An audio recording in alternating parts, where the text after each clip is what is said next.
Marami sa atin settled na sa buhay natin. Okay lang na ganito yung gagawin natin araw-araw, tapos walang improvement.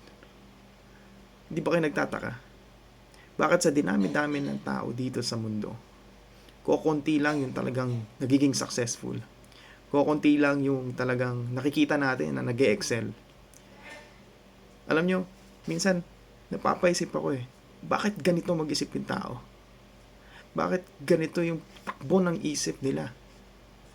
Ba't hindi nila gayahin yung mga tao na nagsusumikap para maging successful? Alam nyo, yung tao na yon, kung titingnan natin yung buhay nila, they are doing things kahit mahirap. Ginagawa nila yung mga bagay na mahirap halos araw-araw. Alam niyo yung pagbabago kasi natin, it's a process, Yung pag-improve ng buhay natin, hindi natin kayang gawin yan sa loob lamang ng isang araw. All things take time. Minsan, it needs 20 days. Minsan, it needs 30 days. Minsan, it needs even 100 days. Even 200 days. 500 days. Minsan, 1,000 days pa nga Pero alam nyo, hindi alintana sa kanila kung gaano katagal nilang mahit yon. As long as nakikita nila na mangyayari yon. Pinaniniwalaan nila na magbabago yung buhay nila. Ikaw, anong pinaniniwalaan mo? Na hanggang dyan ka na lang? Na wala nang mararating yung isang katulad mo sa buhay? Bakit hindi mo subukan na gayahin yung ginagawa nila? Na araw-araw sumusubok sila ng mga bagay na mahirap, ng mga bagay na hindi sila komportabling gawin. Habang ikaw, okay lang sa'yo na dyan ka na lang sa comfort zone mo.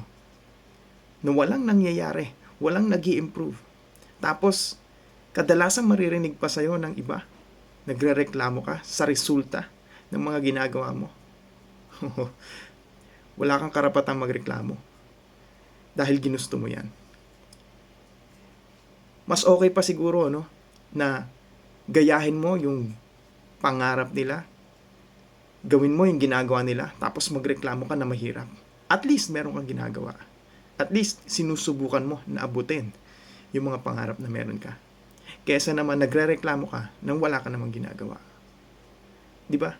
Masakit minsan na isipin Pero kasalanan pa rin natin kung bakit tayo nananatiling ganito pa rin hanggang ngayon.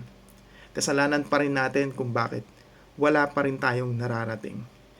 Kahit na tumatanda tayo araw-araw, kahit na lumilipas yung panahon, walang pagbabago sa buhay natin. Minsan, pababa pa nga Pasama pa yung nangyayari sa atin.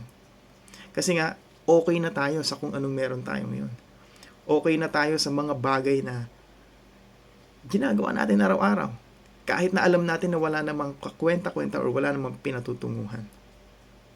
Isa lang naman yung gusto ko na sabihin ngayong araw na to. Matagal ka ng tulog, kapatid. Gumising ka na. Yung pangarap mo, hindi yan tinutulugan. Inaaksyonan yan.